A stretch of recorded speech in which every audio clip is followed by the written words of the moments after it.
Atëherë në orën 10 të mëngjesit, në fakt festa na ka para disa ditësh neve gazetare që përcjellim sektorin e shëndetësisë dhe kemi të drejtë të monitorojmë dhe të jemi pjesë e këtyre mbledhjeve. Bordi ka faktikisht është mbledhja e parë për këtë fillim vit për vitin 2026, por në mandatin e tyre konsiderohet mbledhja e 80, ku mesin e tyre ishte drejtori i përgjithshëm i shërbimit spitalor klinikë universitare Elvir Azizi, ku raportoi dhe dha disa të dhëna e nga ato derivuan në disa pika që ishin të planifikuara si miratimi i planit për këtë vit, pra për vitin 2026 dhe me theks veçantë u diskutuan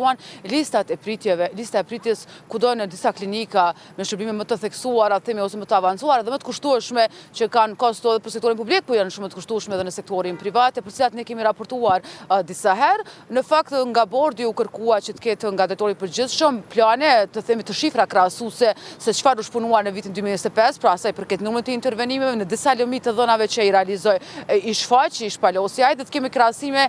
pra me vitet para, ka pas rritje të numrit të intervenimeve apo procedura të tjera diagnostike, etj. Dhe kjo u kërkua që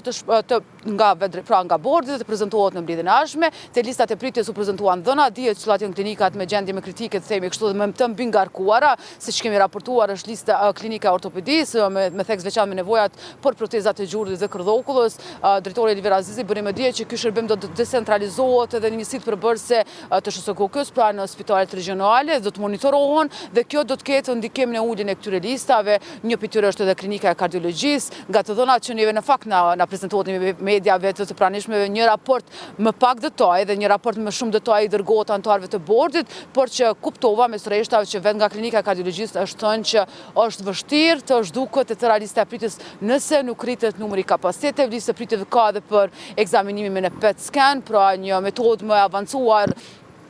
diagnostike. Lista e pritjes ka edhe në kardiologji, pra siç e thash, kardiologji invazive, koronarografi dhe të ngjashme, dhe u diskutua se cilat janë mundësitë për të dalë. Drejtori i përgjithshëm i SHSKK-s tha që janë duke bërë një plan veprimi, disa do të centralizohen dhe do të bëhet një monitorim më i mirëfillt që të paktën të shohin rezultatet e para në këtë vit të uljes. Ata u shprehen që numri i anesteziologëve ka ndikuar që disa salat mos të aktivizohen apo mbas sistemimit të tyre. Megjithatë, po del gjenerata e re tashmë, disa kanë kryer provimin e specializimit dhe disa janë në pritje, dhe tha që në shkurt pritet të hapet konkursi që këta sistemohen, edhe anëse është një numër simbolik, por që do i kryej punë shumë sektorit publik dhe janë gjenerata tjera pasuese që janë duke zhvilluar këtë shkollim specialistik për anestezion në mënyrë që kjo listë në përgjithësinë që KUK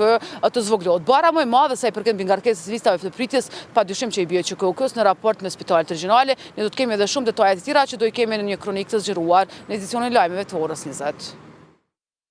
E qartë Arbresha, faleminderit shumë për këtë parashitje të rejpërtren tanjen të